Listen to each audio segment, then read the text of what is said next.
Sweat beaded on Judge Evelyn Brooks's brow as she ruled in Detroit's sweltering courtroom, her gavel poised.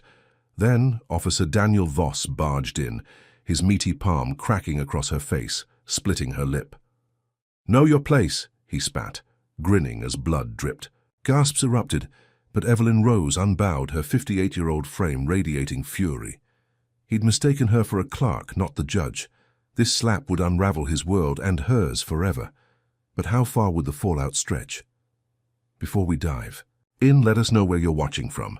And if justice fires you up, hit like and subscribe because tomorrow's twist-packed episode will leave you speechless. The courtroom in downtown Detroit buzzed like a kicked hive as Officer Daniel Voss's slap still echoed off the walls, a sharp crack that lingered in the sticky July air. Judge Evelyn Brooks stood at the bench, blood trickling from her split lip, staining the collar of her black robe crimson. Her sharp hazel eyes burned into Voss, who froze mid-stride, his thick hand hovering where it had struck her. Around them, the gallery of onlookers, a mix of lawyers, reporters, and citizens, erupted into a chaotic symphony of gasps, shouts, and the rustle of bodies shifting in worn wooden pews. A bailiff, a wiry man named Terence with a shaved head, and a stunned expression, lunged forward, grabbing Voss's arm. "You're done," he barked, voice trembling with disbelief, but Voss yanked free, his bulk dwarfing the smaller man. "Get off me," he snarled, his lips curling into a sneer as he spat another venomous word, one that cut deeper than the slap, a racial slur slung like a blade at Evelyn's chest. The room collectively sucked in a breath, the air thickening with outrage. Evelyn didn't flinch. Her 58 years had carved a resilience into her bones, honed by decades of clawing her way up from a public defender in Detroit's roughest corners to the first black woman on this circuit court bench. She wiped the blood with the back of her hand, smearing it across her dark skin, and spoke, her voice low and steady, slicing through the uproar like a guillotine. "I am Judge Evelyn Brooks, presiding over this court. You, Officer Voss, are under arrest for assaulting a judicial officer." Her words landed hard, each syllable a hammer striking stone, and for a split second, Voss's smug mask cracked, his blue eyes widening as the reality sank in. He'd thought she was some lowly clerk, not the woman who held his fate in her hands. The bailiff swarmed him now, two more joining Terence, their boots thudding against the marble floor as they wrestled his arms behind his back. Voss thrashed, his crew-cut head jerking as he bellowed, "You can't touch me, I'm the law." But the cuffs clicked shut, the sound crisp and final, and they dragged him toward the side door, his boots scraping a protest into the stone. The courtroom didn't settle. Reporters in the back scrambled, their pens scratching furiously across notepads, while others fumbled with phones, live-streaming the chaos to a city already simmering under a brutal summer sun. Within minutes, the footage hit the internet, a grainy clip of Voss's meaty palm connecting with Evelyn's face, her blood glistening under the fluorescent lights, her calm defiance as she named herself Judge. Detroit ignited. By noon, the video had racked up 50,000 views, hashtags like "Justice for Evelyn" and "Racist Cops" trending on every platform. Outside the courthouse, a hulking neoclassical building with chipped columns and a faded grandeur, a crowd gathered, their chants rising like a storm swell. "No badge, no power," they roared, fists pumping, signs scrawled with Sharpie bouncing in the humid breeze. Evelyn watched from her chamber's window, her jaw tight, the sting of her lip pulsing with every heartbeat. She'd demanded Voss's badge be stripped, filing the assault charge herself through a clerk who trembled as she typed it up. For a moment, she let herself believe justice might move fast this time, that the system she'd fought to uphold would back her. But Voss wasn't. Alone, out in the precinct, a mile away in a squat brick building ringed with razor wire, his partner, Officer Kyle Reed, paced the locker room, his lean frame coiled with fury. Reed was younger than Voss, 32, with a buzzed blonde head and a permanent squint, the kind of cop who thrived on intimidation. He'd been at the courthouse earlier, waiting in the hall, and now he stood before a cluster of uniforms, spinning a tale as slick as oil. "She provoked him," he said, voice sharp, his hands slicing the air.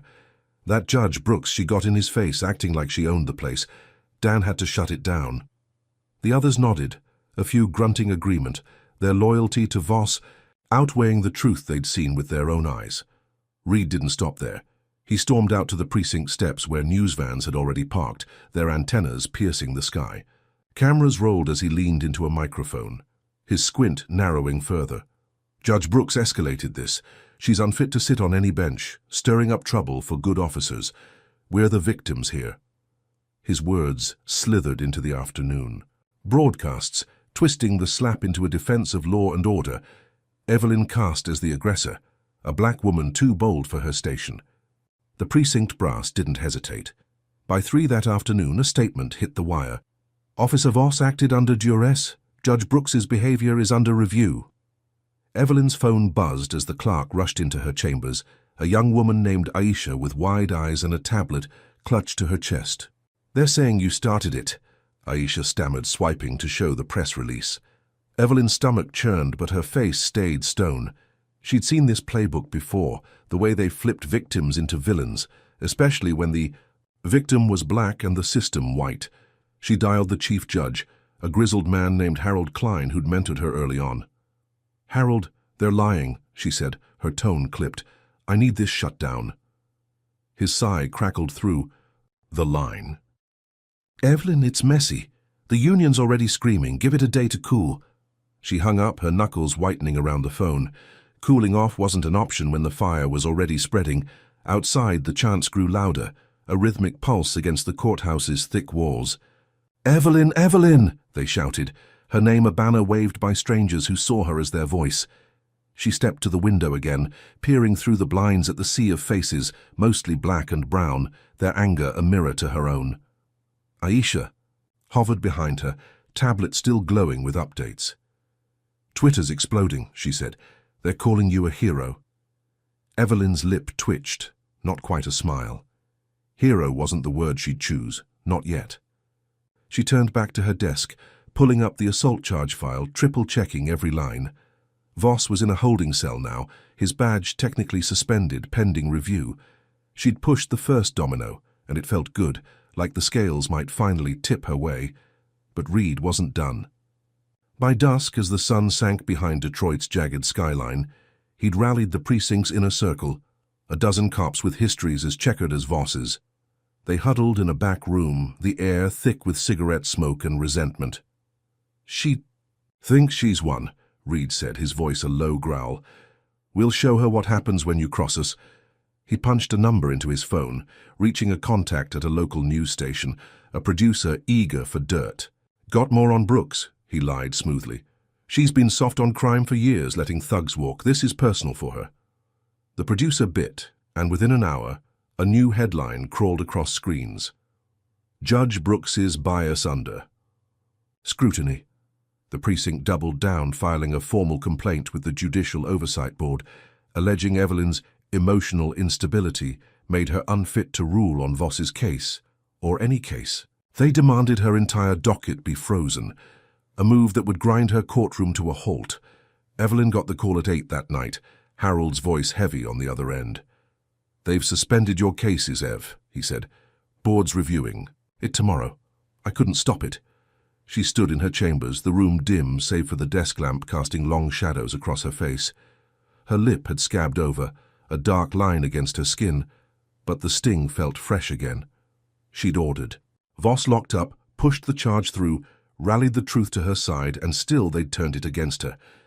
The crowd outside had thinned, their chants fading into the humid night, but their signs littered the steps, a patchwork of hope she couldn't touch. Aisha lingered by the door, her tablet dark now. What do we do? She asked, voice small. Evelyn didn't answer right away. She stared at the phone, then at the window, where the city lights flickered like a promise breaking apart. The second blow landed harder than the first. Voss sat in his cell, a concrete box with a single bulb. Buzzing overhead, but he wasn't broken. A guard slipped him a burner phone, a favor from Reed's crew, and he dialed out, his voice a rasp of confidence. She's done, he told the man on the other end, a shadow figure he called upstairs. They're freezing her out. Next step's bigger. The line crackled with a laugh, low and cold. Good, keep pushing, she'll fold. Voss hung up, leaning back against the wall, his smirk returning. He'd slapped her, sure, but this was just the start. Evelyn thought she'd caged him, but he was already clawing free, and the empire he served was flexing its muscles. Her charge, her defiance, her moment of control, all of it dangled by a thread, and Reed's lies were the scissors poised to cut it. The city watched, breathless, as the war she hadn't asked for roared to life around her. Evelyn Brooks sat in her chambers, the faint hum of the air conditioner battling the oppressive July heat that seeped through the courthouse walls. Her lip still throbbed, the scab a jagged reminder of Officer Daniel Voss's slap, but her focus was razor-sharp as she pored over the assault charge paperwork. The ink was barely dry on the arrest order she'd pushed through yesterday, and now at 9 in the morning, word came from the precinct. Voss was detained, his badge stripped pending a hearing. She leaned back in her creaky leather chair, the faintest hint of relief loosening the knot in her chest. 30 years of fighting in Detroit's courts, from defending broke kids in the shadows of abandoned factories to wielding the gavel as the city's first black female circuit judge, had taught her victories were rare. This one felt close, tangible like a crack in the wall she'd been pounding against her whole career. Outside, the chant swelled again, louder than the night before, a chorus of voices spilling across the courthouse steps. "Justice for Evelyn! No more racist cops!" they bellowed, their fury rattling the windows. She stood, peering through the blinds, her hazel eyes catching the glint of sunlight on handmade signs. Could this be the moment the tide turned? The news hit the airwaves fast. By 10, every local station ran the story. Voss locked in a cell, his sneering face plastered across screens, the viral clip of the slap looping endlessly. Evelyn's name trended higher, her stoic stand against him a beacon for a city fed up with brutality. Her clerk, Aisha, burst in, her braids swinging as she clutched her tablet. "They're calling it a win," she said, breathless, swiping, to a live feed of protesters outside, now numbering in the hundreds. "Listen to them, Judge. They're with you." Evelyn's lips pressed into a thin line, not quite a smile. She'd heard crowds before, seen hope flare and fade. But this time the weight of their voices pressed against her ribs, a fragile spark she dared to nurture. She grabbed her phone, dialing Harold Klein again. "Tell me it's sticking," she said, her tone clipped. "Voss is down, Evelyn." Harold rasped back. "Board's fast-tracking the review. You've got momentum." She hung up, her pulse quickening.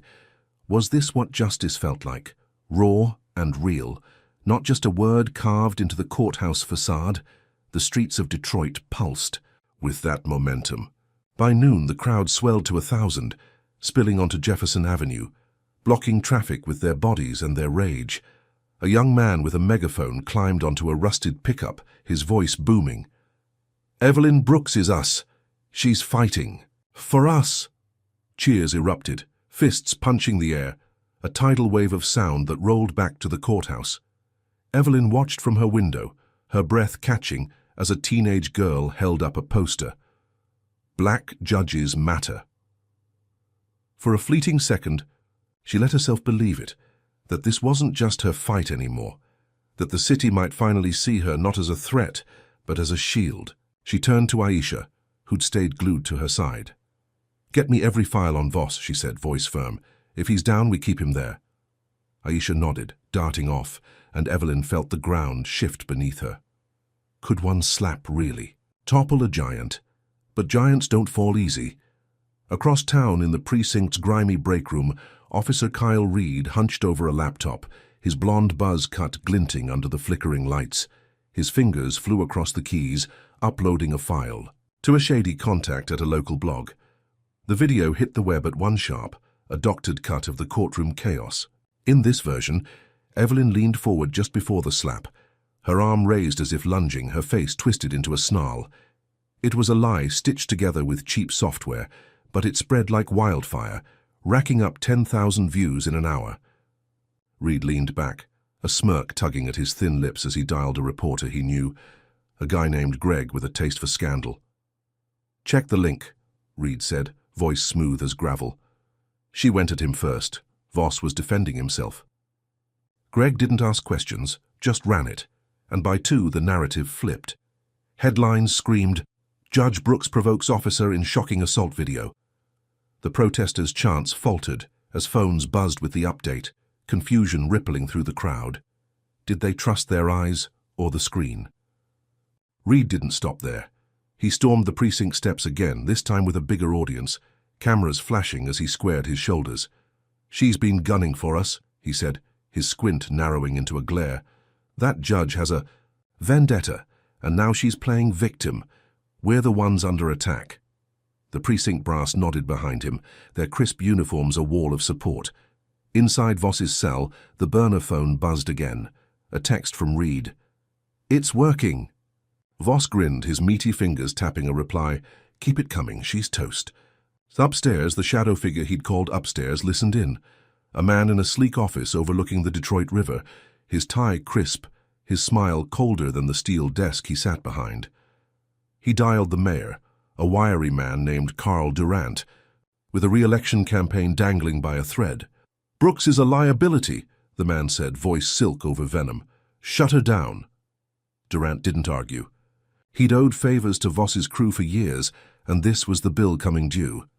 Was the Empire already coiling to strike back? By 4, the blow landed. Evelyn was in her chambers, sifting through Voss's file, a stack of complaints dating back a decade. Each one dismissed with a signature she didn't recognize.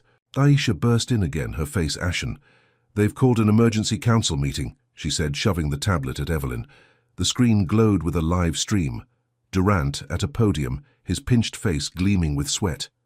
"Judge Brooks's actions have compromised public safety," he declared, his voice nasal and sharp. "She's inciting unrest, and this new footage raises serious questions. We're suspending her pending a full investigation."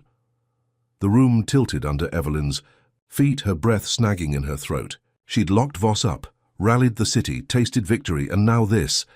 The council, a mix of grey suits and grim faces, voted 7-3, their hands rising like guillotines. Her cases, her bench, her power, all frozen in an instant. "Harold," called seconds later, his voice a gravelly apology. "I tried, Ev. They've got the votes. You're sidelined." She slammed the phone down, her scabbed lips splitting anew as she bit back a scream. How could they turn her stand into her downfall? Outside, the crowd splintered. Some shouted louder, "They're framing her," while others drifted away, heads bowed, muttering about the video. The megaphone guy climbed down, his voice hoarse, replaced by a woman yelling, "Don't believe the lies!" But the damage was done. Evelyn's name still trended, but now it was split, half hero, half villain. She stood at her window, watching the signs waver, the unity cracking like thin ice. Aisha hovered, her tablet dim. "They're saying you're biased," she whispered. "That you can't judge Voss fairly." Evelyn's fists clenched, nails digging into her palms. She'd thought she'd won, that the slap would be Voss's end, not hers. But Reed's lie, the mayor's betrayal, the council's cowardice, they'd flipped the board, and she was the one falling. Voss sat in his cell, smirking at the burner screen as another text buzzed in. "Phase 2's ready." Upstairs, the shadow man leaned back, watching the river glitter below. "She's out," he murmured to himself. "Now we bury her." What would it take to claw back from this? Drop a comment with number 1 if you think Evelyn's getting railroaded by a system rigged against her, or number 2 if you're wondering how deep this corruption goes. Hit that like button if you're rooting for her to fight back, and subscribe because tomorrow's episode dives into a personal blow that'll leave you reeling. What's the next move when the empire you're battling turns your own city against you?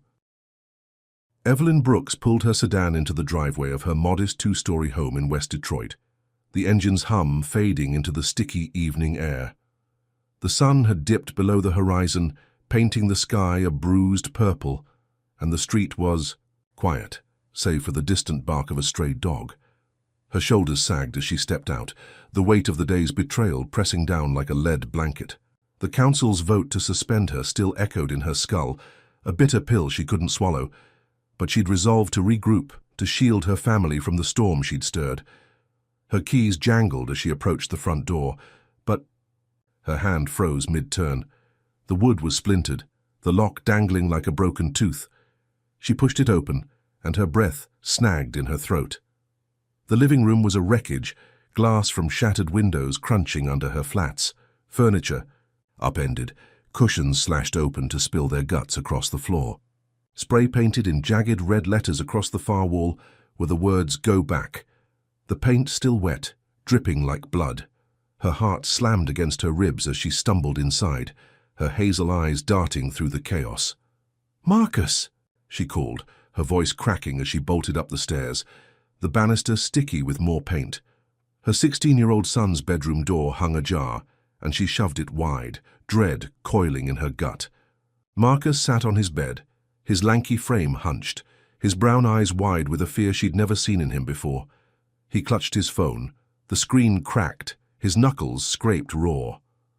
"Mom," he whispered, his voice trembling as he pointed to the window.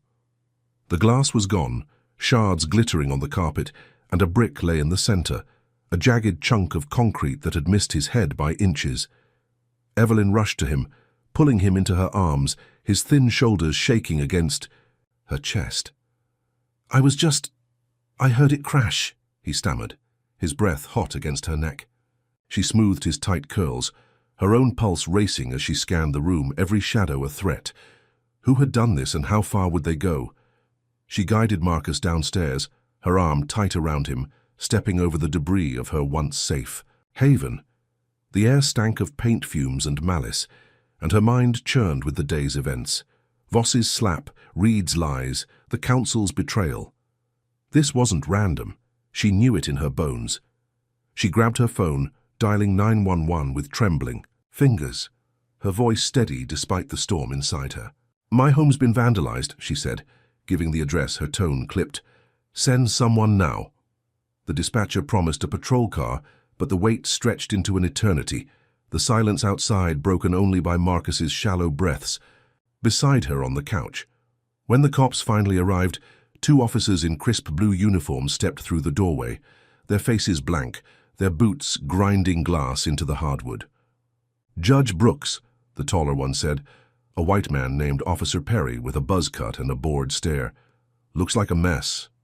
Any idea who'd do this?" She met his gaze, her lips scab pulling tight as she spoke. "You tell me," she said, her words edged with steel. "This started the second I locked up one of yours."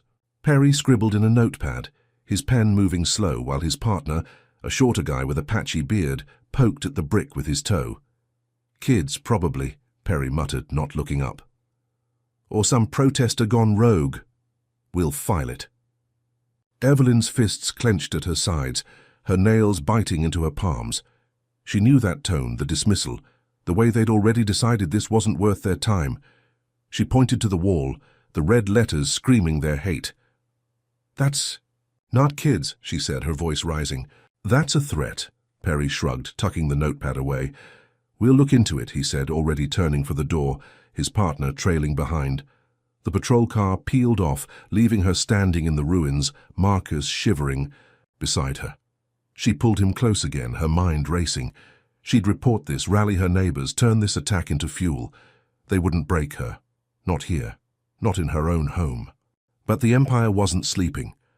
Across the city, Kyle Reed leaned against a squad car in an empty lot, the night wrapping around him like a cloak. His phone glowed as he scrolled through the blog post he'd fed earlier, the doctored video. Now at 100,000 views, Evelyn's lunge a lie that stuck like tar.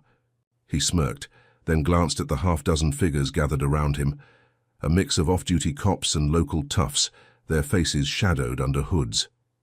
"She's suspended," he said, his voice a low hiss. "But she's still breathing, still talking. Time to hit closer." One of them, a stocky guy with a scar across his cheek, nodded, cracking his knuckles. "Heard she's got a kid," he said, his grin a slash of teeth. Reed's squint tightened. "Exactly, West Side's her turf, make it loud." The group dispersed, engines growling as they rolled out. A citizen patrol birthed from Reed's. Venom, their target locked. Evelyn's neighborhood. By midnight, the harassment began. A pickup truck roared down her street, its horn blaring. Headlights slicing through the boarded-up windows she'd hastily patched with plywood from a neighbor's garage. Marcus jolted awake on the couch, his eyes wild as shouts echoed outside. "Trouble's here," a voice yelled, thick with menace, followed by the shatter of another bottle against the curb. Evelyn peeked through a slit in the boards, her breath shallow as she spotted the truck circling, its bed packed with figures waving flashlights and bats. "Stay down," she whispered to Marcus, her hand on his shoulder, but her heart hammered. As tires screeched again, closer this time, a second brick sailed through the air, smashing the kitchen window she hadn't covered yet, glass exploding across the sink.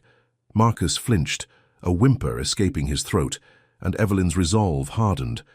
She grabbed her phone again, texting her neighbor, Mrs. Tillman, a 60-year-old widow with a shotgun and no patience. "They're back," she typed. "Need eyes out there." Mrs. Tillman's reply came fast. "On it." The neighborhood rallied, a patchwork of resilience forged in Detroit's hard years. Mrs. Tillman cracked her blinds, her silhouette a sentinel, while across the street a mechanic named Ray flicked on his porch light, his pit bull growling low.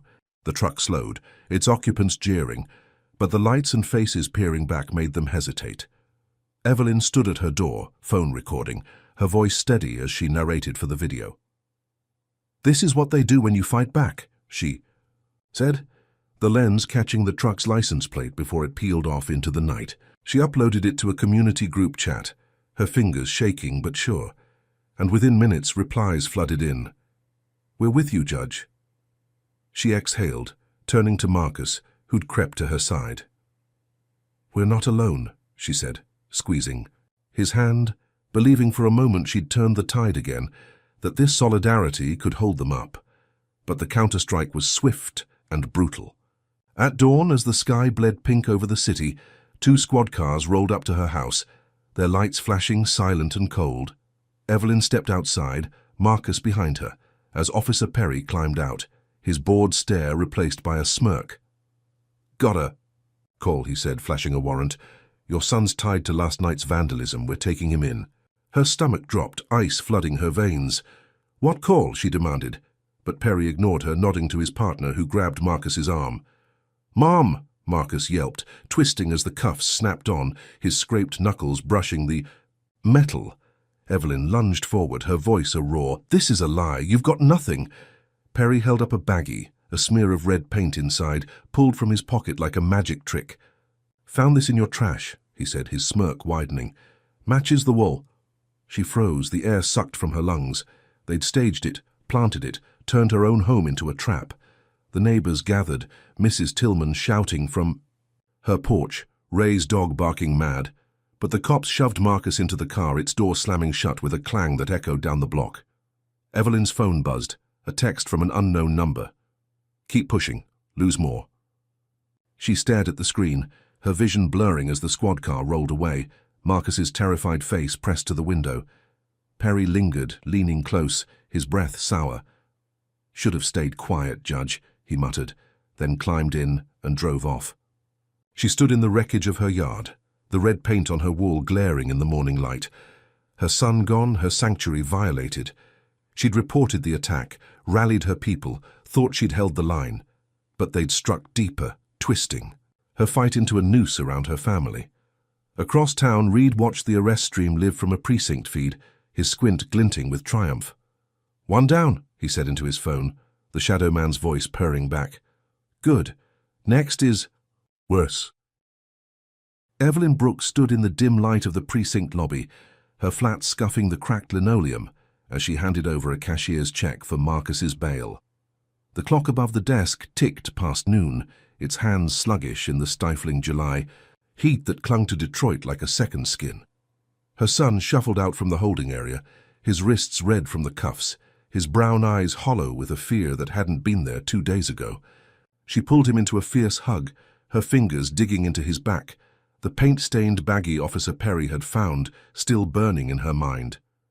"You're okay," she whispered, more to herself than him, her voice a lifeline in the chaos. She'd spent the morning digging, calling in favors from old law school friends, until a grainy body cam clip surfaced, leaked by a rookie cop with a conscience.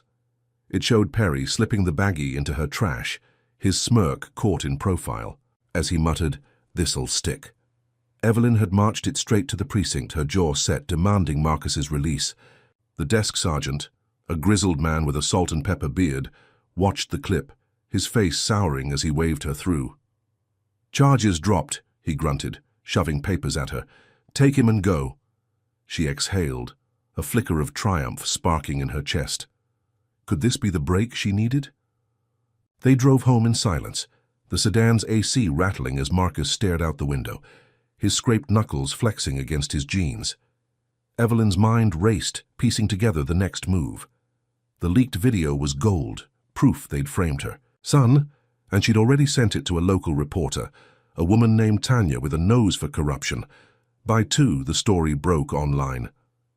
"Police plant evidence on judge's son," the headline blaring across every feed. Shares spiked, comments flooded in, and the precinct's phone lines jammed with outrage. Evelyn pulled into their driveway, the boarded-up windows a grim reminder of the night before, but a faint hope stirred. She glanced at Marcus, his shoulders still slumped. "We're fighting back," she said, her tone firm. "They don't get to win." He nodded, a ghost of a smile tugging at his lips, and for a moment she believed they'd turned a corner, that exposing Perry might loosen the noose tightening around her family. Was this the crack that could split their empire wide open? But the empire struck back with a vengeance.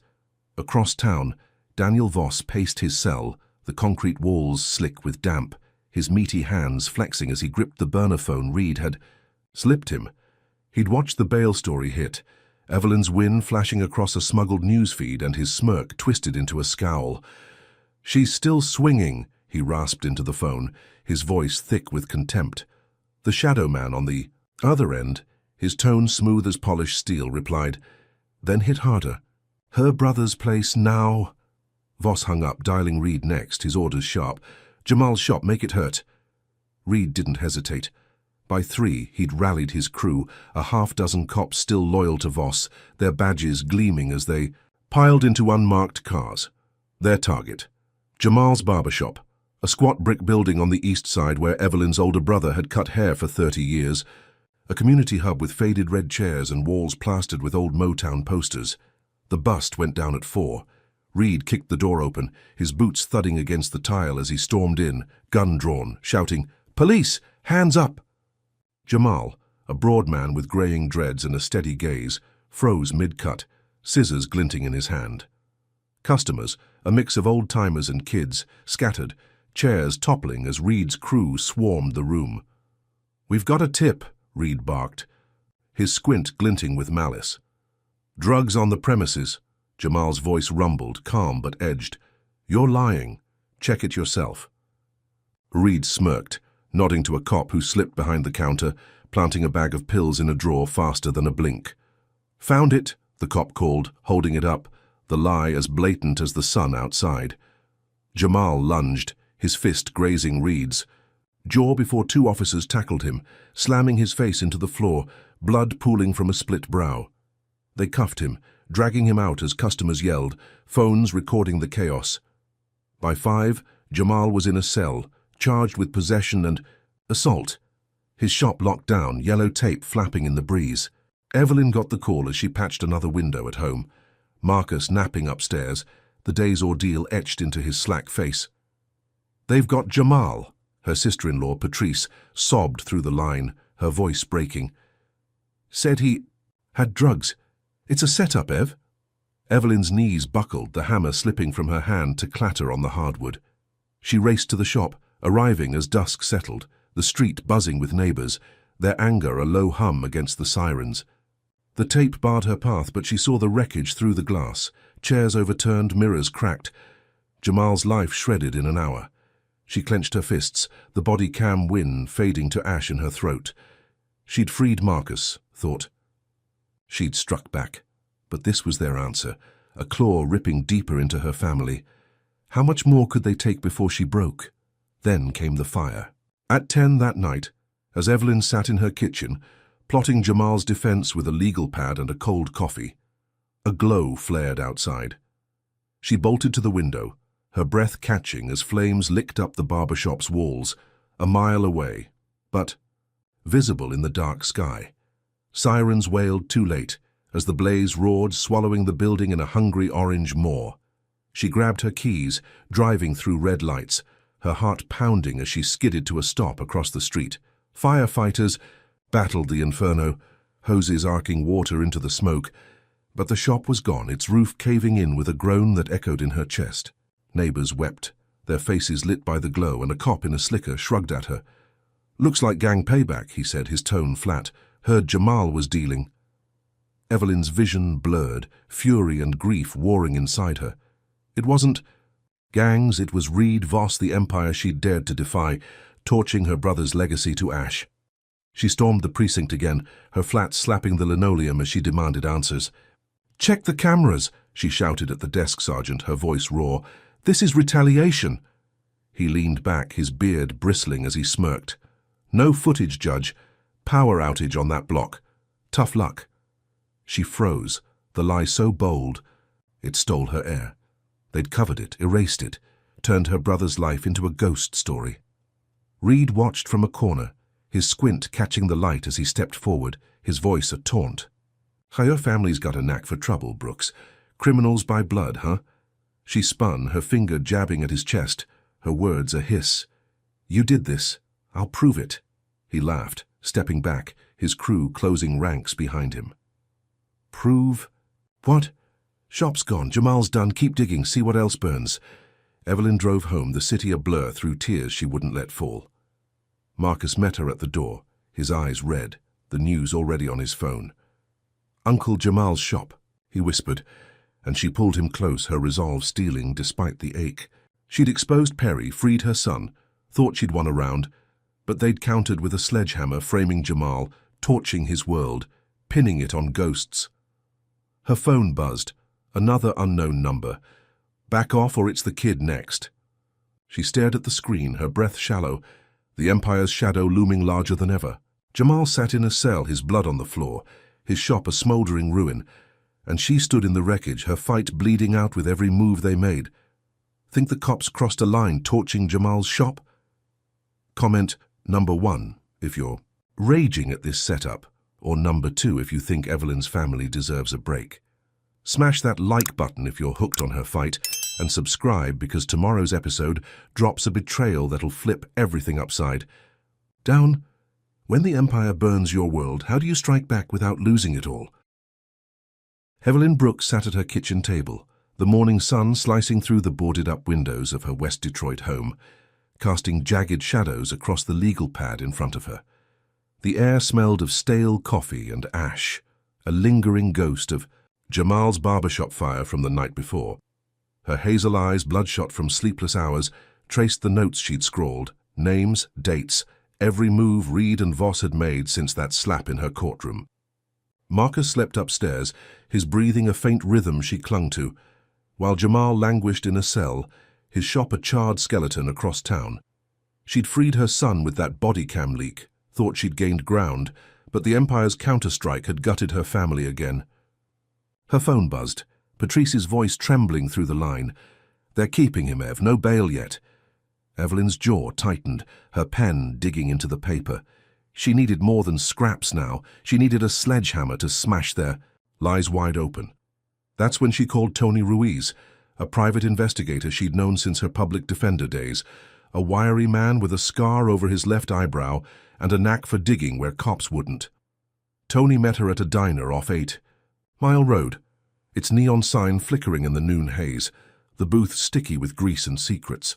He slid into the seat across from her, his leather jacket creaking, a manila folder tucked under his arm. "Got something," he said, his voice a low rasp as he pushed the folder toward her. She flipped it open, her pulse quickening as she scanned the pages. Internal precinct memos, complaints against Voss spanning 15 years, all stamped dismissed in red ink, signatures scrubbed or forged. One stood out, a 2018 report of Voss beating a black teen unconscious, the case buried with a payout to the family, the file marked confidential by someone named P. Holt. Evelyn's breath caught. Patricia Holt, the DA, the same woman, who'd smirked at her in court years ago, now a puppet pulling strings for Voss's crew. "This is it," she said, her voice steady despite the fire in her chest. Proof they've been covering for him. Tony nodded, his scar twitching. Took some risks, but it's clean, use it. Could this finally tip the scales? She didn't waste time. By 2, Evelyn stood outside the courthouse, the July sun, baking the concrete, a dozen reporters circling her like vultures. The crowd from days ago had dwindled, but a few loyal souls lingered, their signs sagging in the heat. She held Tony's folder aloft, her scabbed lip pulling as she spoke. Her words sharp and deliberate.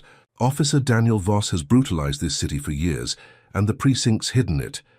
I've got the files, dismissed complaints, payoffs, all signed off by DA Patricia Holt. Cameras flashed, mics thrust forward, her voice booming as she laid out the evidence. Dates, names, the teen's broken jaw in 18, Jamal's framed arrest. The shop torched to silence her. This isn't one cop, she said, her eyes locking on a young black reporter in the front. It's a system protecting its own. The crowd roared, a swell of fury reigniting, phones live streaming her every word. By 3, the press conference was viral. 50,000 views and climbing. Hashtags like Kakas expose Voss and Holt must go trending hard. She stood tall, the folder her shield, feeling the ground shift again. Was this the blow that could shatter their armor? The city buzzed with her stand. Protests flared anew, spilling from the courthouse to the precinct, 1,000 voices chanting her name, their signs fresh with Holt's face crossed out in red. Evelyn watched from her chambers, Aisha at her side, the tablet glowing with updates. They're demanding an investigation, Aisha said, her braids bouncing as she scrawled. Internal Affairs is sniffing around. Evelyn nodded, her chest loosening for the first time in days. Tony's files had landed like a grenade, and the blast was spreading. She called Harold Klein, her mentor's voice crackling through. You've got 'em rattled, Ev, he said. IA's pulling records, might stick this time. She hung up, her mind racing. The crowd outside swelled, their roar a pulse she could feel through the walls, and for a moment she let herself believe she'd turned their own weapons against them. Could the truth finally outweigh their lies? But the Empire didn't flinch. At 4, Patricia Holt sat in her corner office, the Detroit skyline sprawling beyond her glass walls, her manicured nails tapping a rhythm on her desk. She'd seen the press conference, Evelyn's folder waving like a flag, and her lips curled into a thin, cold smile. She dialed Reed, her voice silk over steel. She's got files, she said. Fakes, obviously. Shut it down. Reed, pacing the precinct lot, grinned into his phone. On it. 5-5, a counter-story hit the web. A slick piece from a news site Holt owned through a shell company. Judge Brooks fabricates evidence in vendetta against police, it screamed, claiming Tony's files were tampered, the signatures doctored by Evelyn herself. They'd twisted her proof into a noose, and the article came with expert analysis, a hired techie swearing the PDFs were manipulated. Views spiked, the narrative splitting the city again, her supporters wavering as doubt crept in. How could they flip her truth so fast? Holt didn't stop there. She called a press briefing at 6, stepping to a podium in her tailored suit, her blonde bob gleaming under the lights. Evelyn Brooks is desperate, she said, her tone dripping with pity. These so-called files are a fraud, a judge abusing her power to smear good officers. We're investigating her for obstruction. The cameras ate it up, her calm delivery sinking hooks into the public's trust. Back at the precinct, Reed leaned into Voss's cell, slipping him a fresh burner. Holt's got her pinned, he said, his squint glinting. Voss chuckled, his meaty hand clutching the phone. Told you she'd fold. He dialed the shadow man, his voice a rasp. She's cooked. Next step? The reply was smooth. Bury the source. Voss nodded, his smirk widening as he ended the call, the Empire's gears grinding louder. By 7, Evelyn's hope crumbled. She sat in her car outside the diner waiting for Tony, her phone buzzing with Holt's briefing replaying on every station. The crowd outside the courthouse thinned, their chants faltering as the fraud story spread. She gripped the wheel, her knuckles whitening, when her phone rang, an unknown number. Judge, a voice crackled, low and urgent. It's about Tony. Her stomach dropped as she floored it to the riverfront, the Detroit River glinting black under the dusk sky. She found his car, a beat-up Toyota parked near the water, its driver's door ajar.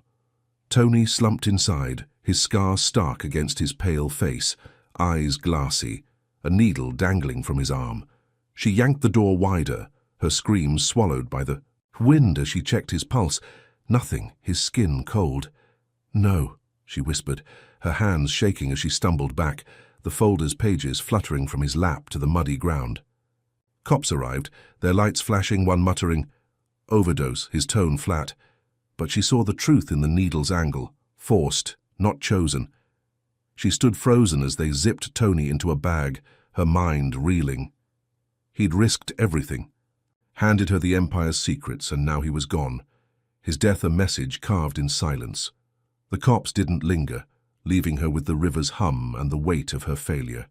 She'd gone public, waved the files, rallied the city, thought she'd struck gold, but Holt's lie, Reed's reach, Voss's ruthlessness, they'd turned it to dust. Her phone buzzed again, Aisha's voice trembling. "They're indicting you, Judge. Obstruction. Holt's pushing it through." Evelyn's breath hitched, the air thick with defeat. Tony's car sat empty, the river lapping at its tires, and she sank to her knees, the Empire's shadow swallowing her whole. Jamal in jail, Marcus shaken, Tony dead, and now this, her own. Name a weapon against her. How much deeper could they bury her before she broke? Evelyn Brooks stood in the sterile glow of a courtroom 2 blocks from her own, her flats rooted to the linoleum, as she faced the indictment Patricia Holt had slammed against her. The air buzzed with tension, a dozen reporters scribbling in the gallery, their pens a frantic chorus against the hum of the AC. Her hazel eyes, rimmed with exhaustion, locked on the judge, a wiry man named Carter, with a pinched face and a reputation for fairness. She'd spent the night after Tony's death poring over the obstruction charge, her kitchen table a battlefield of legal pads and cold coffee, Marcus asleep upstairs, his trust in her the only anchor left. Now, at 10 in the morning, she delivered, her defense, her voice a blade cutting through Holt's lies. "The files I presented were authentic," she said, her scabbed lip pulling as she spoke, each word measured. "D.A. Holt's calling them fraud to protect a corrupt officer, Daniel Voss, whose record I exposed. She's burying the truth, not me." She laid out Tony's evidence, the dismissed complaints, the forged signatures, her testimony sharp enough to draw blood from the silence. Could this be the moment she turned their trap back on them? Carter listened, his fingers steepled, his brow furrowing, as she dismantled Holt's case. The DA sat at the prosecution table, her blonde bob pristine, her smirk faltering as Evelyn cited dates, names, the teen Voss had beaten in 18, all backed by the folder Tony died for. Reporters leaned forward, their notebooks filling fast, the air crackling with the weight of her words. "I've been targeted," she said, her gaze sweeping the room, landing on a black journalist in the back, his camera rolling. "My home. Vandalized. My son framed, my brother jailed, his shop burned, all because I dared to hold Voss accountable." She paused, her chest heaving, then dropped the hammer. "Holt's indictment is retaliation, plain and simple. Dismiss it." "See," room held its breath, Carter's pen tapping once, twice, then stopping. He leaned forward, his voice gravelly. "The evidence presented raises serious questions. I'm tossing this charge. Case dismissed." A murmur rippled through the gallery, a gasp from the journalist, and Evelyn exhaled, her knees trembling beneath her skirt. Had she finally broken through their wall? She stepped out of the courtroom at 11, the July sun blinding as it bounced off the concrete steps. A handful of supporters cheered, their signs bobbing. "Justice for Evelyn," scrawled in bold. "Black." Marcus waited at the curb, his lanky frame leaning against her sedan, a faint smile breaking through his haunted look. "You did it, Mom," he said, his voice soft as she hugged him, her arms tight around his shoulders. She nodded, her throat thick, the dismissal a lifeline after Tony's death, Jamal's cell, the shop's ashes. "We're not done," she said, her resolve stealing as she drove them home, the city's pulse thrumming through the open windows. She'd beaten the indictment, cleared her name, felt control slipping back into her hands. The precinct would squirm now, Holt's bluff called, Voss's empire wobbling. Could this victory hold, or was it just a breath before the storm? The storm hit it too. Evelyn was in her living room, taping cardboard over the last broken window. Marcus sorting debris beside her, when the roar of engines shook the house. She dropped the tape, her pulse spiking as she peeked through the boards. A SWAT van screeched to a halt outside, its black hull gleaming, a dozen armored figures spilling out, rifles glinting in the sun. "Open the door!" a voice bellowed. Fists pounding the wood, the sound a thunderclap in her chest. She grabbed Marcus, pulling him back as the door burst open, hinges splintering, glass crunching under heavy boots. "Evelyn Brooks!" the lead officer shouted, his visor down. His gun trained on her. "We've got a tip you're armed and dangerous." She froze, her hands up, Marcus trembling beside her, his eyes wide with terror. "This is insane," she snapped, her voice steady despite the chaos. "I'm a judge, not a threat." But they didn't listen, shoving her against the wall, her cheek scraping the paint as they cuffed her wrists, the metal biting into her skin. Marcus lunged, yelling, "Leave her alone!" But two officers tackled him, pinning his lanky frame to the floor, his face pressed into the carpet. Evelyn twisted, her breath ragged. "He's a kid! Let him go!" They ignored her, dragging him up, cuffs snapping on his wrists again, his scraped knuckles bleeding anew. The lead officer, a broad man with a buzz cut, rummaged through a drawer, pulling out a Glock she'd never seen, its black finish gleaming as he held it up. "Found it," he said, his voice smug. "Registered to a stolen batch. You're done." "Brooks?" She stared, her mind reeling as they hauled her outside. The gun aplant, a lie as bold as the paint on her walls. Neighbors gathered, Mrs. Tillman shouting from her porch. Ray's pit bull snarling, but the SWAT team pushed through, tossing her into the van. Marcus shoved into another. The doors slammed, the sound a guillotine's drop.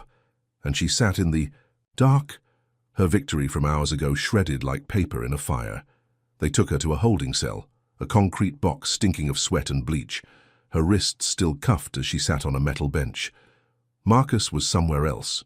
She didn't know where, the thought clawing at her gut.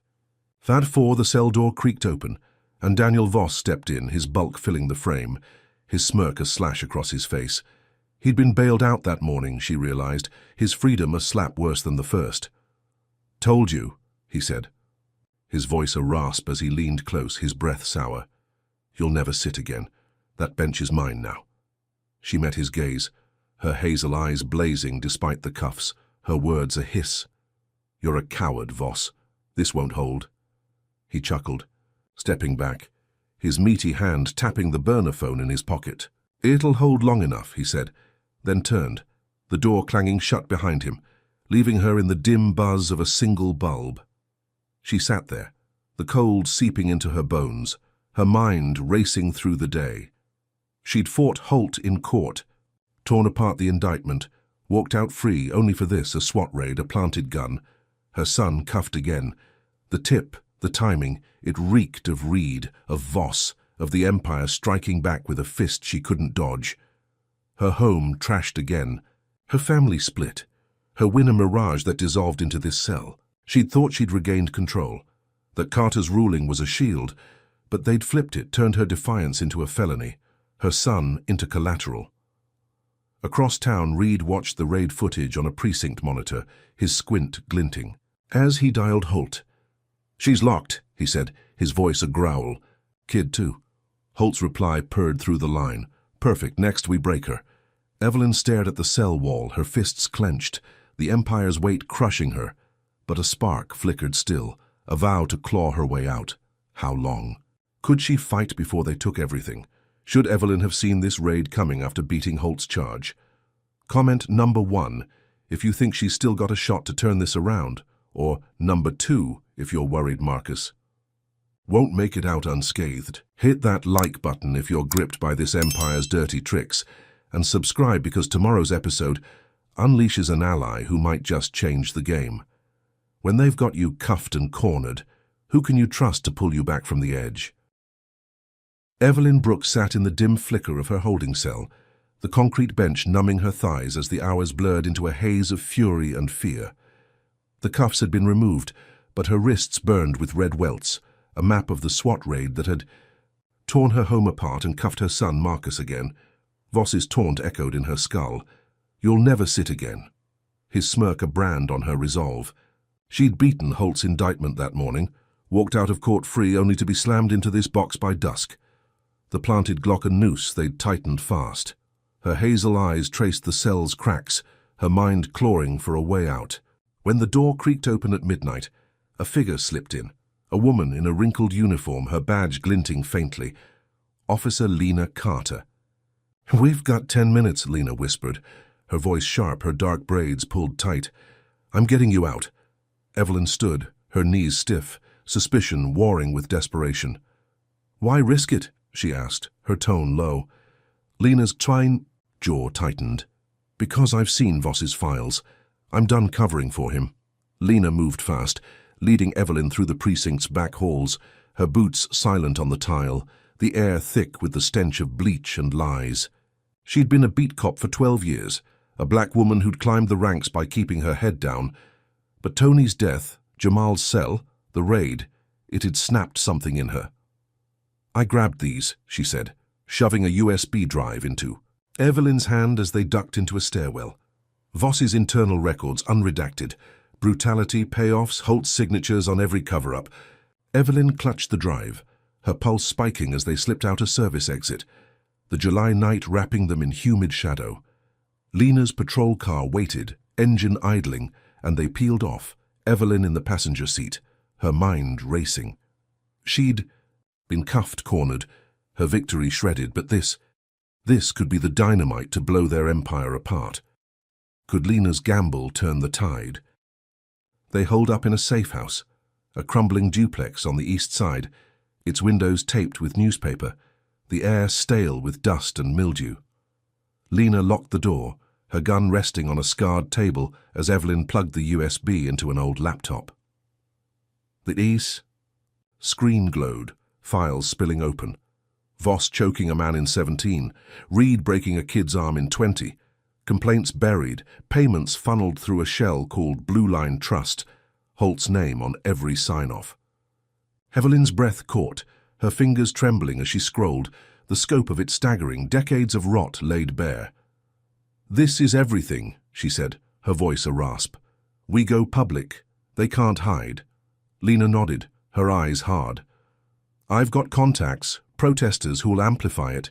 We hit tonight."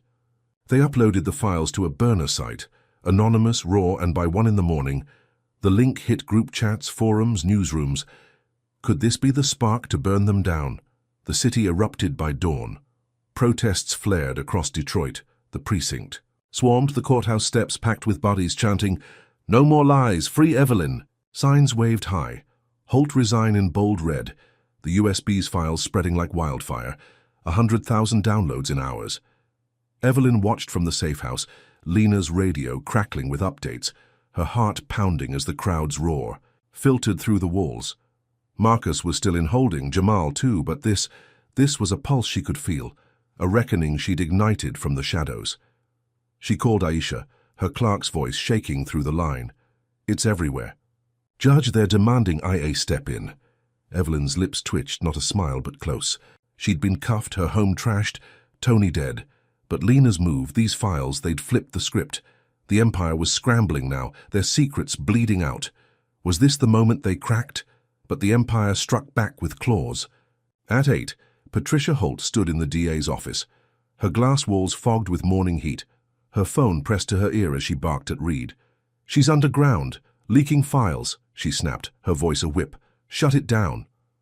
Reed, pacing the precinct lot, his blonde buzz cut damp with sweat, grinned into the line. "Got a fix." By 9, Holt issued an order, her signature scrawled on a memo. Citywide curfew, effective immediately, targeting black neighborhoods, claiming public unrest sparked by Evelyn's incitement.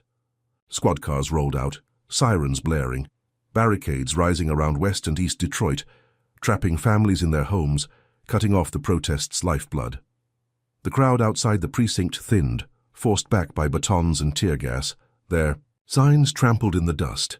Evelyn watched from the safe house, her stomach twisting as Lena's radio spat updates. "They're locking us down," Lena said, her voice tight. "Calling it safety."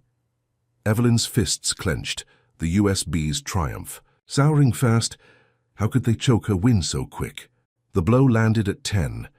Evelyn stood at the safe house window, peering through a rip in the newspaper, when a crack split the air, a gunshot echoing off the brick.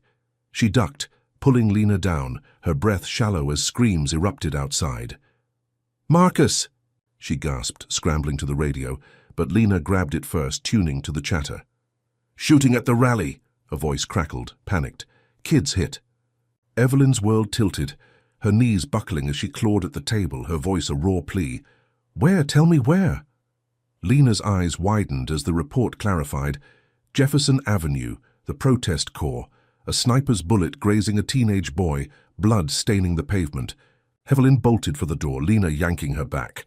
"We don't know it's him," Lena said. But Evelyn's mind screamed Marcus, his face in every shadow, his safety her only tether. She wrestled free, racing to her sedan, the keys shaking, in her hand as she floored it to the hospital. She burst into the ER at 11, the antiseptic stench hitting her like a wall, her flat skidding on the tile as she scanned the chaos. Nurses darted, gurneys rolled, and there in a corner bed Marcus lay, his arm bandaged, his brown eyes dazed but alive. "Mom," he croaked, reaching for her, and she collapsed beside him, her hands framing his face, tears she'd held back spilling hot. "Her bullet grazed me," he said, his voice thin. "At the rally I wanted to help." She choked on a sob, relief and rage warring as she kissed his forehead, his blood on the sheets, a knife in her gut. He'd slipped out, joined the protest, and they'd shot at him, her boy, her heart. She'd exposed the files, rallied the city, thought she'd struck back, but this was their answer. A bullet meant to silence her through him. Reed wasn't done. That noon he stood at the precinct, his squint glinting as he faced a scrum of reporters, his voice a growl. "Officer Carter's behind the shooting," he said, holding up a photo of Lena, her badge number circled in red. "She's gone rogue, inciting violence with Brooks. We're hunting her." The lie hit the airwaves, Lena's face plastered across screens, her loyalty twisted into a frame job. Evelyn heard it through the hospital TV, her stomach dropping as she gripped Marcus's hand. Lena, who'd risked everything, now a fugitive, the Empire's claws sinking deeper. She called Lena's burner, her voice shaking. "They're pinning. Tie it on you." Lena's reply crackled, breathless. "I'm running. Stay with him." The line died and Evelyn sat, the room spinning, her ally lost, her son bleeding, the curfew choking her city. Voss watched from his cell, freed on bail again, his smirk wide as he texted Reed. "Carter's down. Brooks next." Evelyn stayed by Marcus, the beep of his monitor a lifeline, her mind a storm of guilt and fury. She'd gone underground, leaked. The files sparked the protests. Thought she'd won a round, but Holt's curfew, the sniper, Reed's lie, they'd turned it into a massacre. Marcus clung to life. Lena hunted, and she sat powerless, the Empire's weight crushing her again. Her phone buzzed, an unknown number. Stop, or he's next. She stared at the screen, her breath shallow, the USB's fire snuffed out by blood on the pavement. How much more could she lose before they broke her? Evelyn Brooks sat by Marcus's hospital bed, the sterile white walls of the Detroit Medical Center closing in as the afternoon sun bled through the blinds. His bandaged arm rested limp, the sniper's graze a jagged red line beneath the gauze, his breathing steady but shallow under the hum of machines. She'd stayed through the night, her hazel eyes sunken with exhaustion, her scabbed lip a dull ache as she replayed Lena's last words. "I'm running." The USB's files had sparked chaos, protests raging until Holt's curfew and Reed's frame job turned it to blood. Now, at 2 in the afternoon, her phone buzzed, a shaky voicemail from a burner. "It's me," Lena's voice rasped, faint against static. "Safe house got hit. I've got more. Meet me at the old mill 6 sharp. Evelyn's pulse quickened, her fingers tightening around Marcus's hand. He stirred, his brown eyes cracking open. "Go," he whispered, his voice frail but firm. "I'm okay." She kissed his forehead, her resolve steeling. Could Lena's more be the key to clawing back from this abyss?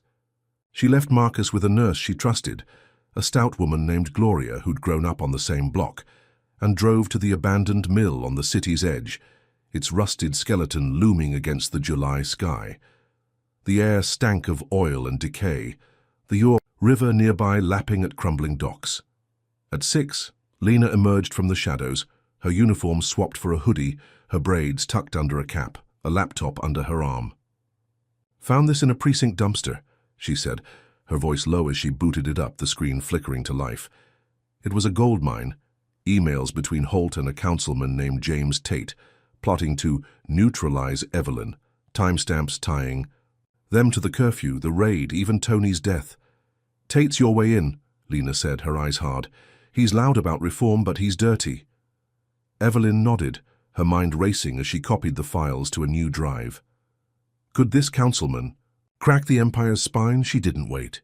By 7, Evelyn went live from a burner phone in the mill, the river's murmur her backdrop, her voice cutting through the static. "I've got proof," she said, holding up the drive, her face shadowed but fierce. "D.A. Holt and Councilman James Tate conspired to silence me, my family, this city.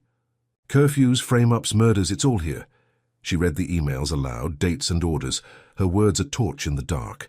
The stream hit 10,000 views in minutes, shared across Detroit's underground networks, the curfewed streets buzzing, with whispers as phones lit up in locked-down homes. By 8, protests reignited, smaller but fiercer, dodging barricades, chanting, "Tate's a traitor." Evelyn watched the numbers climb, her chest tight with a fragile hope. Marcus was stable, Lena alive, and this could sway the tide. Was the city finally waking to the rot? At 9, James Tate called, his voice smooth through her burner, a politician's polish masking panic. "Judge Brooks," he said, "I saw your stream, I'm on your side, let's meet, expose Holt together." She hesitated, her gut twisting, but his public stance, his speeches against police corruption, nudged her trust. They met at 10 in a diner off Gratiot Avenue, its neon buzzing, the booths empty save for a waitress wiping counters. Tate sat across from her, a stocky man with greying hair and a practiced smile, his suit crisp despite the hour. "I didn't." "Know Holt's depth," he said, leaning in, his hands folded. "I'll push the council, get her out, Voss too, give me the files." Evelyn slid the drive over, her fingers lingering, her eyes locked on his. "This ends it," she said, her voice steel. He nodded, pocketing it, his smile widening. "You've got my word. Could this ally turn her fight into a win?" But Tate was a snake. At 11 he sat in his office, the drive spinning in his eye. Fingers as he dialed Holt, his smile gone, his voice a hiss. "She bought it," he said, plugging the drive into his laptop, uploading it to a private server. "Files are yours. Hit her now." Holt's reply purred through the line. "Good." Church is next. By midnight, Reed's crew rolled out, their unmarked vans cutting through the curfewed night to St. Augustine's, a clapboard church in Evelyn's sister's neighborhood, a sanctuary for decades. At 1, a blast shook the block, a homemade bomb ripping through the sanctuary mid-service, flames swallowing pews, screams piercing the dark. 5 died, elders and kids, their bodies pulled from the rubble as sirens wailed too late. Evelyn got the call from Patrice, her sister's sobs a dagger through the phone. "They bombed the church, Ev! People are gone!" She sped to the scene, her sedan skidding to a stop, the air thick with smoke and grief, her sister's wails echoing as she hugged her tight. The press swarmed by 2, cameras flashing as Reed stepped forward, his squint glinting in the firelight. "Retaliation," he said, his voice a growl. "Brooks's crusade sparked this. She's inciting terror." The lie hit the airwaves, tying the bombing to her stream, her fight, her name. Evelyn stood amid the wreckage, her flat sinking into ash, her stomach churning as she saw the twisted cross, the charred hymnals, the blood on the steps. She'd trusted Tate, given him the files, thought he'd strike with her, but he'd sold her out, handed Holt the match to burn her world again. Her phone buzzed a text from an unknown number. "You did this." She stared at it, her breath shallow, the crowd's fury turning, some shouting her name in rage, not hope. How had she missed the knife in his smile? Reed doubled down. At 3, he leaked a manifesto, a forged screed plastered across the web, written by Evelyn calling for war on the system, bombs as justice. It was crude, riddled with errors, but it stuck. Views spiking, the curfewed city swallowing it whole. Protesters dwindled, fear replacing fire, and by 4, the narrative hardened. Evelyn Brooks, terrorist, not judge. She drove back to Marcus, her hands shaking on the wheel, the hospital lights a blur as she slipped into his room. He slept, his bandage stark against his skin, unaware his mother was now Detroit's enemy. She sank into the chair, her mind a storm of guilt and rage, the files she'd leaked, the trust she'd placed, all ashes like the church. Tate's betrayal cut deeper than Voss's slap, Holt's curfew, Reed's sniper, a wound she hadn't. "Say incoming." She sat there, the beep of Marcus's monitor a lifeline, her resolve fraying but not gone. She'd gone live, swayed the city, thought Tate was her spear, but he'd stabbed her instead. The church's blood on her hands, her name a curse. Holt watched from her office, her smile cold as she texted Reed. "She's public enemy now. Next we take the kid." Evelyn's phone buzzed again, another unknown. Church was a start. She stared at it, her breath hitching, the Empire's claws sinking deeper, her fight a flame they kept drowning in death. How much more could she lose before they owned her soul? Think Tate's betrayal was a gut punch Evelyn should have dodged? Comment number 1 if you're stunned he played her like that, or number 2 if you're praying Marcus stays safe from their next move. Slam that like button if you're hooked on this spiral, and subscribe because tomorrow's episode throws Evelyn into a desperate stand you won't see coming. When your ally's a traitor and your city's burning, how do you fight an empire that's already won the crowd? Evelyn Brooks paced the hospital room, the antiseptic air sharp in her lungs, as Marcus slept under the dim glow of a monitor, his bandaged arm a stark reminder of the sniper's graze. The clock ticked past 5 in the morning, the July dawn, creeping through the blinds, casting slivers of light across her son's pale face. Her flats scuffed the tile, her hazel eyes bloodshot from sleepless nights, Tate's betrayal a fresh wound bleeding into her resolve. The church bombing, Reed's manifesto, the city turning against her. It all weighed like stones in her chest. But she clutched the burner phone Lena had left, its screen dark since the last call. She'd gone live with Tate's files, thought. She'd struck a blow only to watch St. Augustine's burn, her name twisted into a terrorist's brand. Now alone with Marcus, she dialed Lena's number again, her breath shallow as it rang, then clicked to a whisper. "I'm alive," Lena rasped, her voice faint. "Safe house on Vernor, got more, come quick." Evelyn glanced at Marcus, her heart splitting, then slipped out, trusting Gloria to guard him. Could this be her last shot to strike back? She drove through Detroit's curfewed streets, the city a ghost town under Holt's iron grip, barricades looming at every corner, the air thick with smoke and silence. The safe house on Vernor Highway was a sagging brick shell, its windows blacked out, the door creaking as Lena let her in. Her cap was gone, braids loose, her eyes hollow but fierce as she handed Evelyn a new USB. "Reed's financials," she said, her voice a blade. "Cash drops from Holt, routed through Blue Line Trust, millions over years." Evelyn plugged it into a battered laptop, her pulse racing as she scrolled. Bank records, dates matching Voss's payoffs, Holt's name on wire transfers, a ledger of corruption sprawling decades. "This ties them," she said, her voice trembling with fury. "We hit again." Lena nodded, her gun on the table, and they uploaded it to the same burner site, the link blasting out at 7 sharp, a Molotov cocktail tossed into the Empire's lap. Could the truth still burn through their lies? The files hit like a shockwave. By 8, federal agents in crisp suits stormed Reed's suburban home, a split level with a manicured lawn, their warrants flashing as they hauled out boxes, cash stacks spilling from a safe. The news broke live, choppers circling, FBI raids officers home after judges leak scrolling across screens. Evelyn watched from the safe house, Lena's radio crackling with chatter, her chest tight as the city stirred despite the curfew. Protests sparked again, ragged but defiant. Voices piercing the barricades. "Reed's done, Holt next." The USB's proof, raw and unfiltered, had pierced the Empire's armor, feds moving where IA wouldn't. And for a moment, Evelyn felt the ground shift, her desperate stand landing a hit. She called Marcus, his voice groggy but alive through the hospital line. "They're getting him, Mum," he said, and she exhaled, a flicker of hope igniting. Was this the crack that could free them all? But Voss wasn't waiting. At 9, Hitan stood in a warehouse on the riverfront, his meaty hands flexing as he barked orders into a burner, his crew of loyal cops and hired muscle circling him. He'd seen the raid, Reed's fall, the feds closing in, and his smirk twisted into a snarl. "She's hiding," he growled to the shadow man on the line, his voice thick. "Take the kid. End this." The reply was cold. "Do it loud." By 10, Voss's team hit the hospital, 3 men in ski masks slipping past security, their boots silent on the tile as they stormed Marcus's room. Gloria screamed, lunging with a tray, but a fist cracked her skull, blood pooling as they grabbed. Marcus, his IV ripping free, his yells muffled by a gag. They dragged him out a service exit, tires screeching as a van peeled off.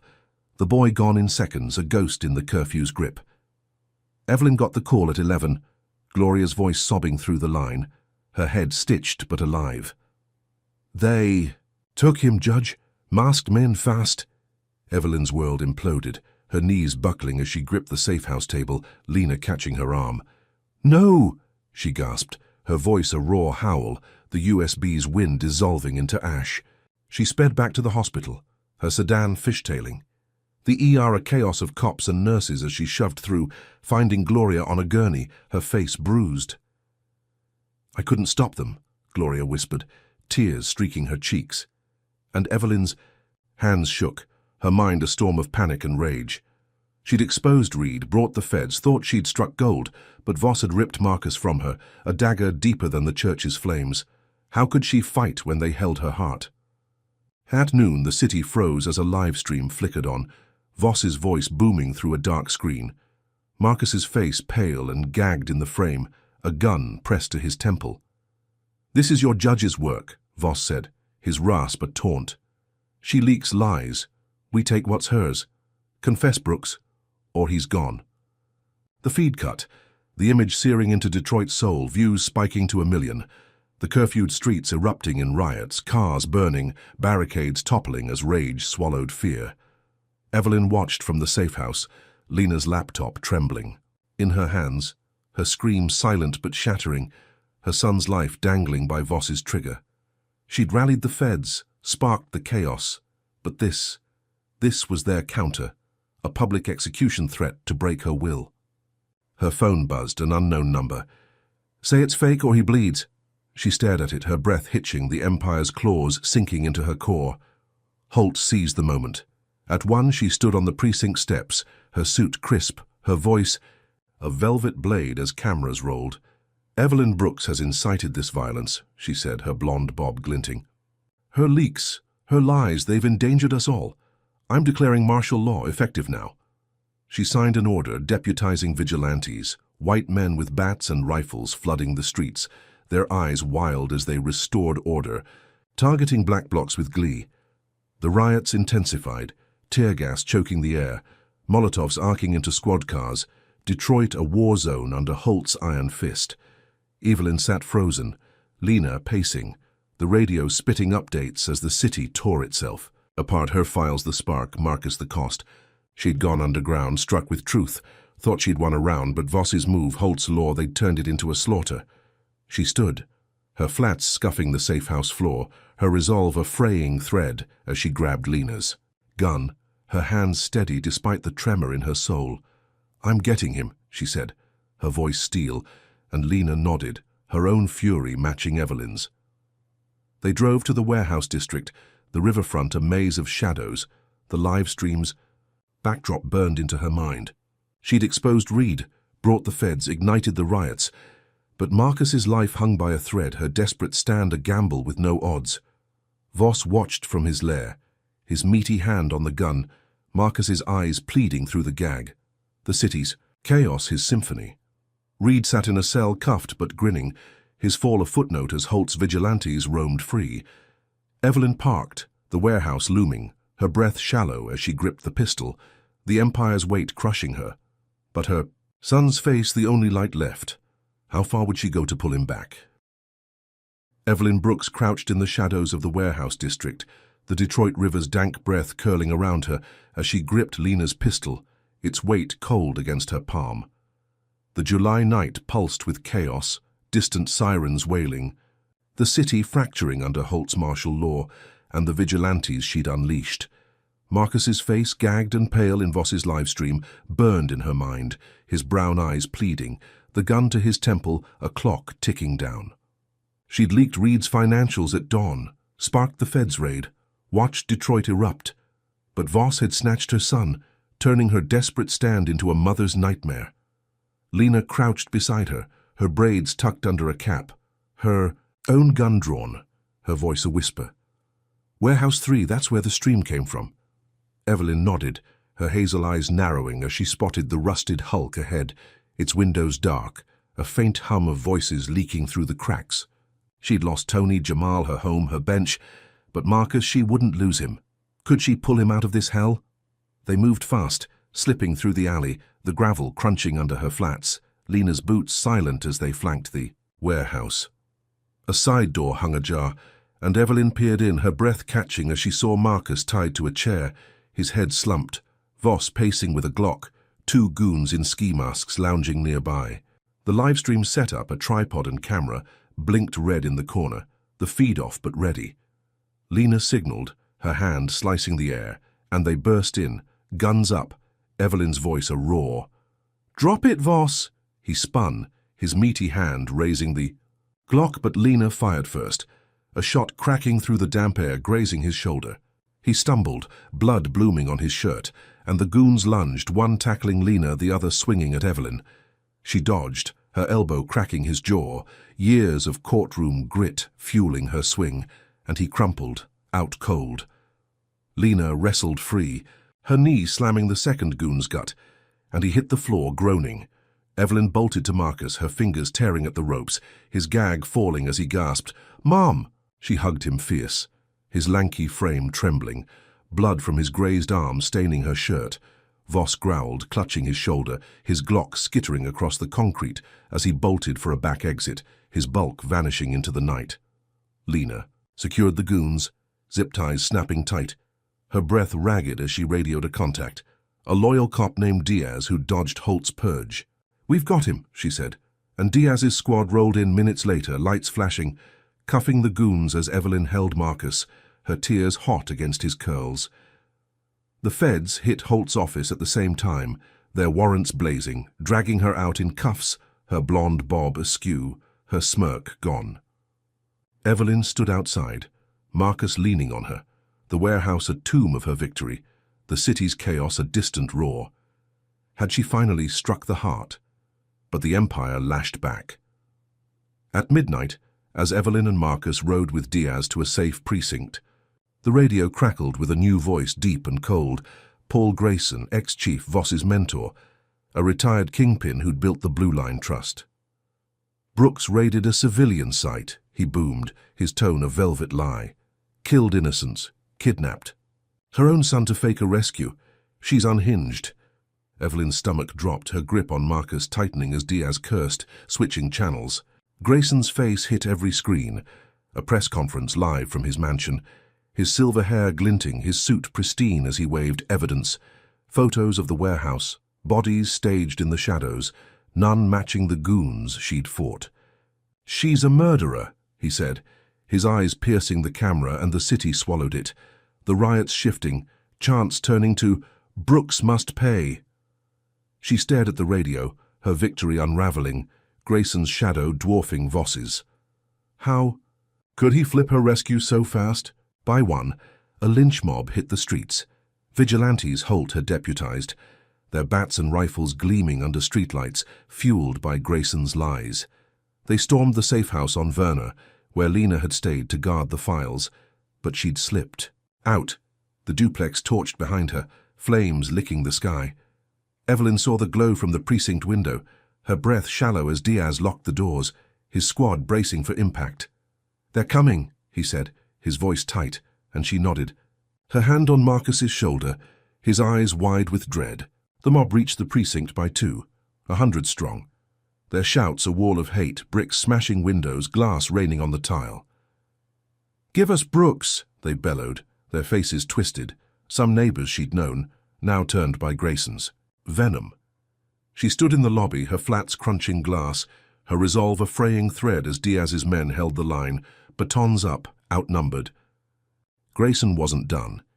At 3 he aired a deepfake, a video of Evelyn confessing on a loop, her voice warped, her face uncanny, admitting to the bombing, the raid, the deaths.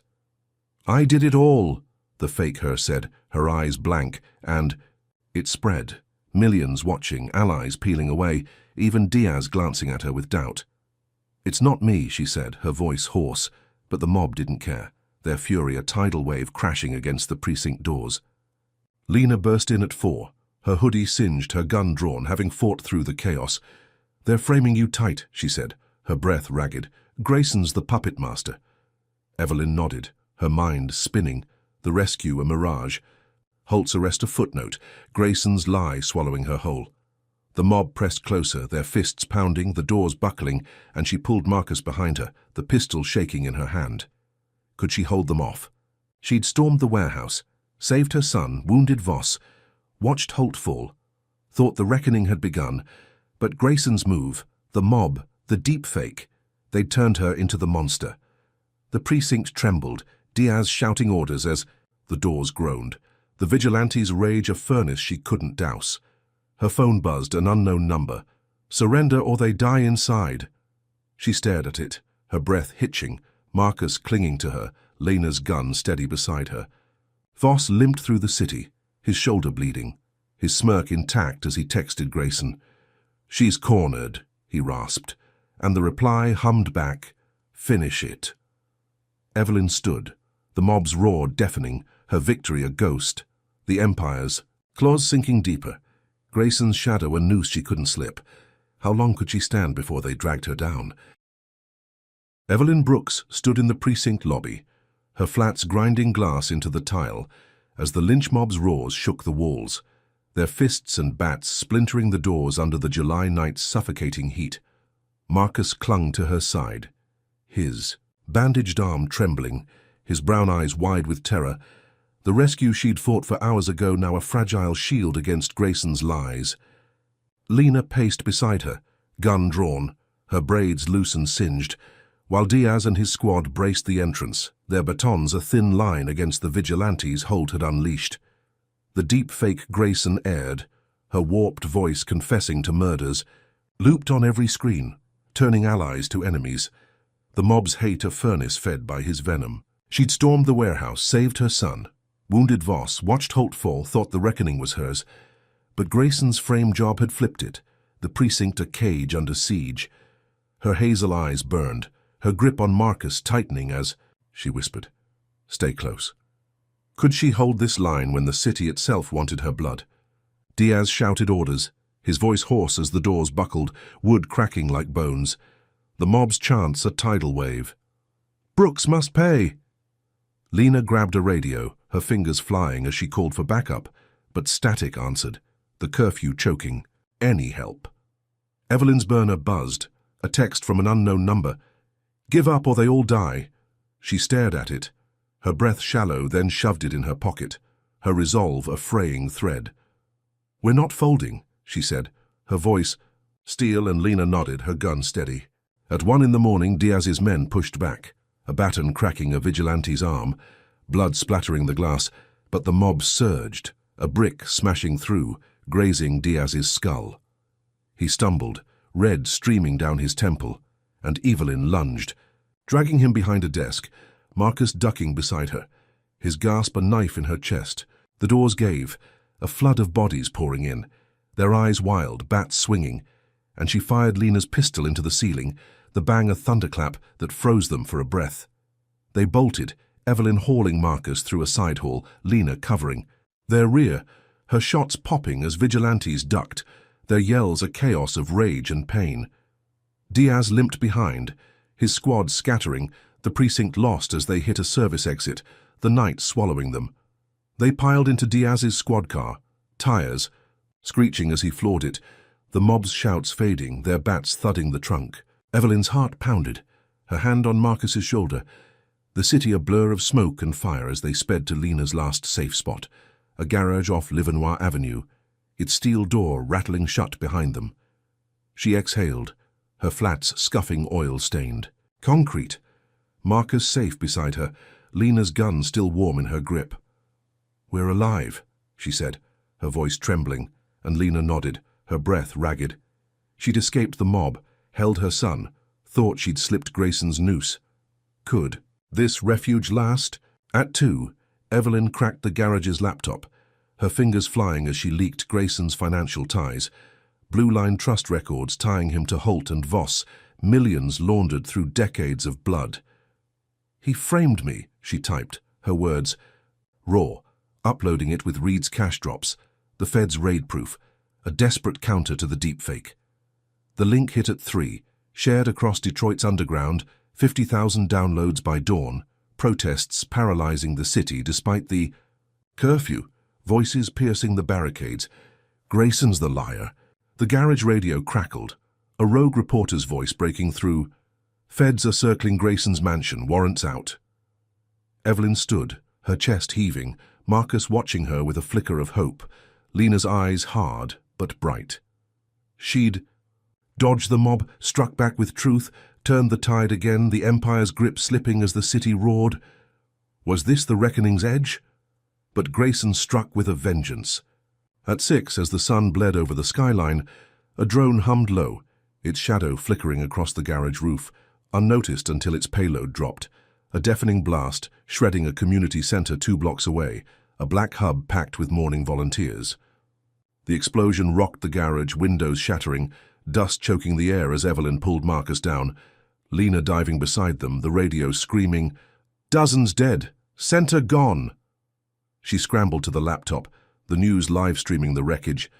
Bodies in the rubble, screams piercing the feed, a reporter's voice shaking. Orders traced to Brooks, forged but airtight. Evelyn's stomach dropped, her breath snagging as she saw the fake directive, her name stamped on a kill command, Grayson's claw sinking deeper. The city froze, protests halting, the curfew tightening, vigilantes swarming anew, their chants now a death knell. "Brooks bombed us." She stood, her flats trembling on the concrete.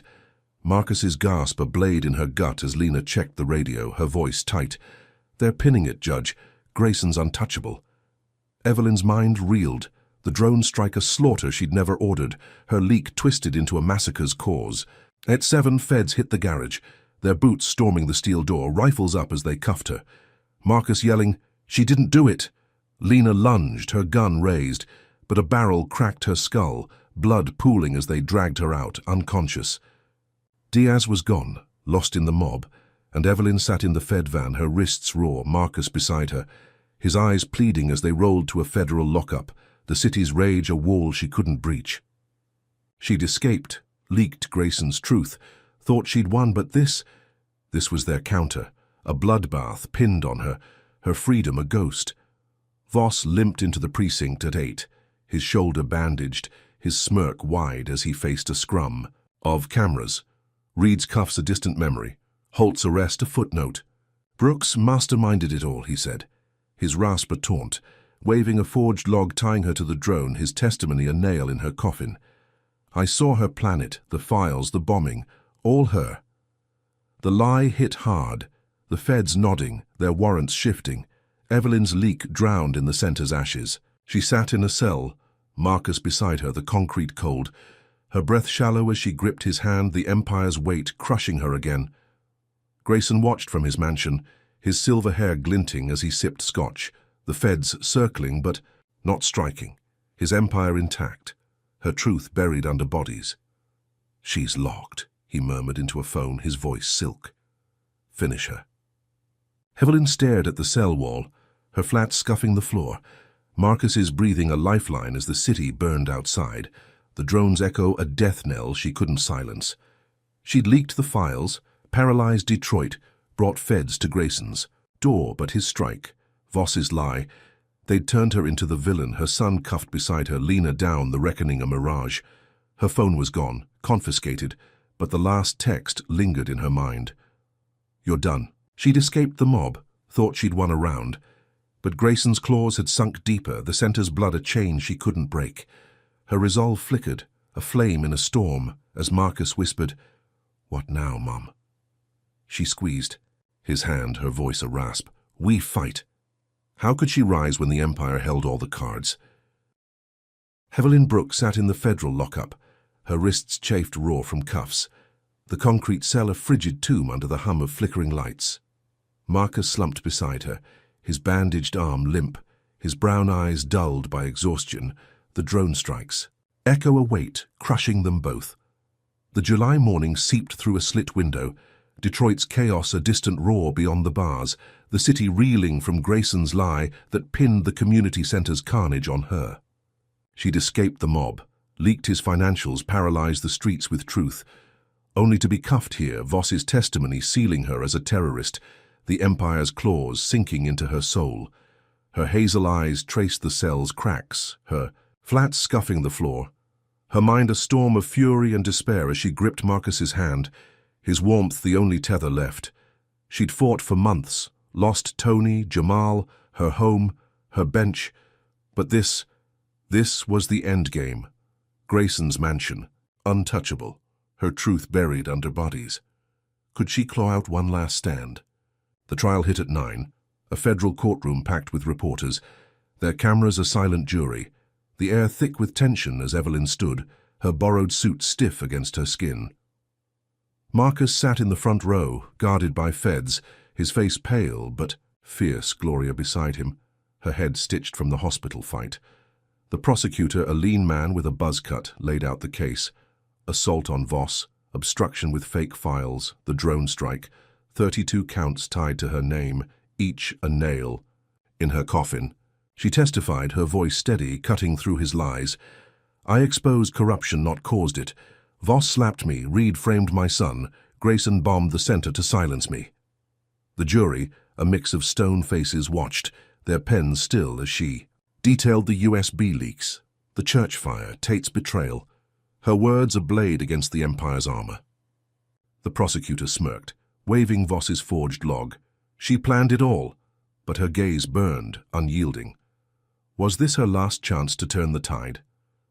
At 10, Marcus slipped a note to Gloria, his handwriting shaky. "Hack Grayson's server. Now." He'd watched her fight, seen her bleed, and in the hospital he'd learned to code from a volunteer, a skill he'd hidden until this moment. Gloria passed it to a clerk she knew, a wiry kid named Jamal, not her brother, but a namesake, with a laptop and a grudge against the system. Mid-hearing, as Voss took the stand, his shoulder bandaged, his rasp spinning lies. "Brooks ordered the strike, I saw the files." The courtroom screen flickered. Jamal had cracked Grayson's private server, a backdoor he'd found in a stolen precinct dump, and audio blasted through, Grayson's voice cold and clear. "Drone the center, pin it on Brooks, end this." The room froze, gasps ripping through the gallery, Voss's smirk faltering as he stammered, "That's fake." But the jury's eyes widened, the truth a thunderclap shattering his tale. Could Marcus's move flip the script? The twist deepened at 11. Grayson's son, Ethan, a lanky man in his 30s with hollow cheeks and a suit too big, stepped to the stand uncalled, his voice trembling as he faced the judge. "I'm testifying," he said, his hands shaking, "against my father." The prosecutor lunged. "Objection!" But the judge, a stern woman named Ellis, banged her gavel. "Let him speak." Ethan's words spilled, a flood breaking a dam. "Dad ran Blue Line Trust, funded Voss Holt decades of blood money. I saw the drone order, heard him laugh about it." He pulled a flash drive, his own copy of the server, emails, ledgers, a confession Grayson had bragged to him, thinking loyalty was ironclad. "He said she'd never win," Ethan choked, his eyes on Evelyn. "But I couldn't let him kill more."